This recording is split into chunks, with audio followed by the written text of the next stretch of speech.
Good afternoon. Thanks for joining us for THV 11 News. I'm Brooke Buckner in for Journey Taylor. We have lots to cover today, and we're starting with 3 things you need to know right now at noon.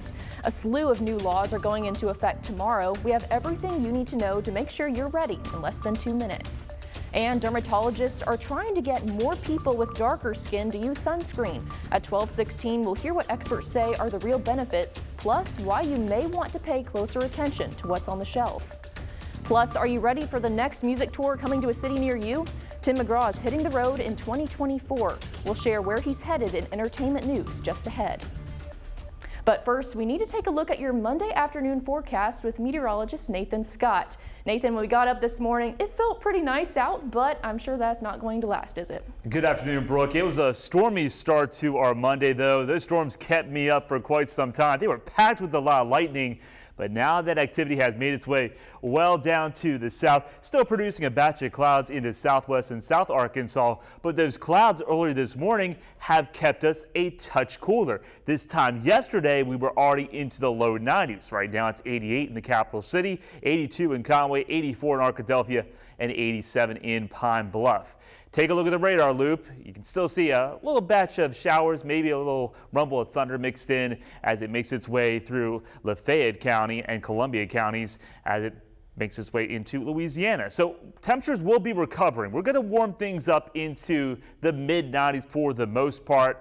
Feels like numbers, they're going to be up there. 105, maybe as high as 110. There's an excessive heat warning issued from Texarkana to El Dorado. But we're going to see more heat advisories as we go into the rest of the work week. The temperatures probably close to 100 degrees for many days. I'll let you know when we can see some heat relief coming up in my complete forecast.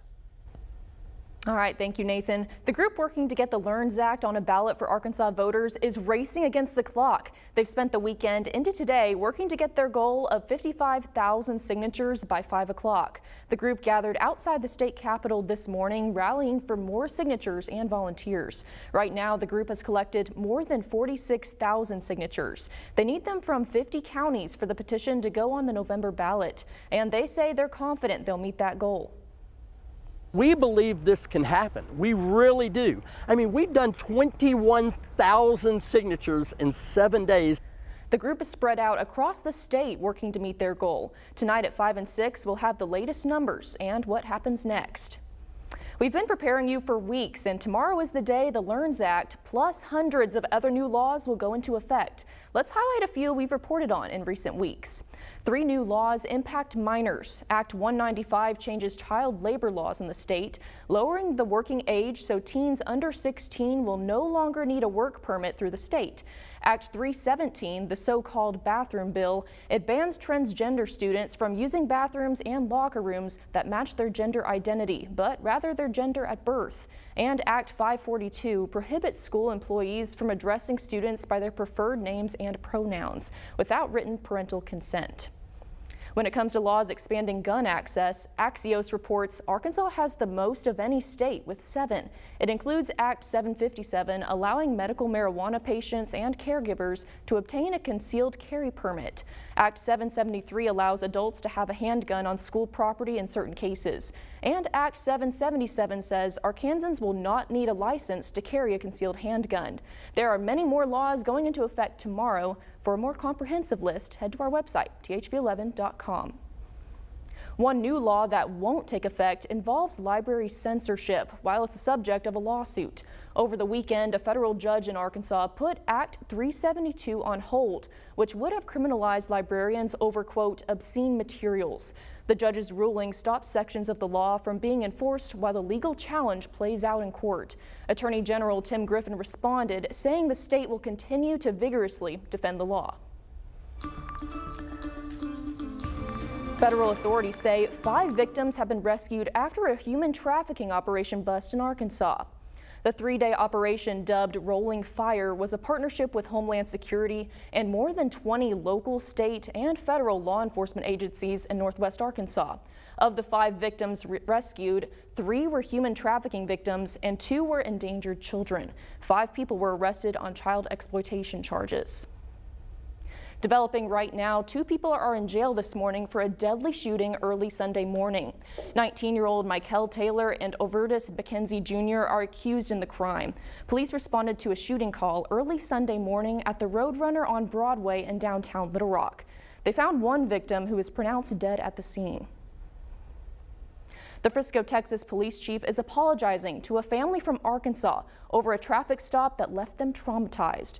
Several officers drew their guns and threatened to shoot last Sunday, thinking their car was stolen. It turns out it was not, but officers didn't realize their mistake before they put a 13-year-old boy in handcuffs. Kevin Reese from our Dallas partner WFAA gives us a closer look at what went down. Unlock your car.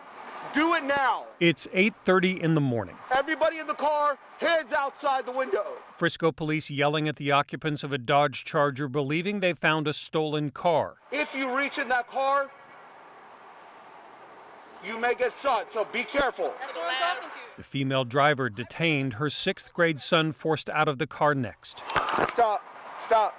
Hey, we need more officers. But then 10 minutes into the traffic stop, Are you serious? the officers realized their mistake. The wrong tag was written. This isn't a stolen vehicle. The family, a husband and wife, their son and a nephew, are here from Little Rock, Arkansas for a youth basketball tournament. A Frisco officer had searched for an Arizona plate instead. Listen, bro, we just here for a basketball tournament, bro. We just learned right now. That's why we stopped. Man, don't do this to my son, bro. Y'all put a gun on my son for no reason, dog. I've cried so much today. I don't even know if I have any more tears to cry. The driver told her story on TikTok. It's just, I can't make sense of it. And why my son was treated that way, why he was not treated as a child. Looks like I made a mistake. We're so sorry that it happened like this. We're humans as well, and we make mistakes. I'm sorry, brother. In writing, the Frisco police chief apologized, saying, "We made a mistake. I've spoken with the family. I empathize with them and completely understand why they're upset. I apologized on behalf of our department and assured them that we will hold ourselves accountable and provide transparency through the process." Meanwhile, the family from Arkansas now considering their legal options. We feel terrible about it. Yeah. In Frisco, I'm Kevin Reese. In other headlines, Richard Barnett of Gravette will start his prison sentence this week. Starting tomorrow, he will begin his 4.5-year sentence. Barnett is the man seen in a photo with his feet on former House Speaker Nancy Pelosi's desk during the January 6th attack on the U.S. Capitol. The court filing doesn't specify which prison he's been assigned to. A jury found Barnett guilty on all charges for his role. And the Idaho mom convicted of killing her 2 children and conspiring to kill her current husband's late wife will be sentenced today. Lori Vallow faces a possible maximum sentence of life in prison without parole. Vallow's husband, Chad Daybell, is scheduled to go on trial next April.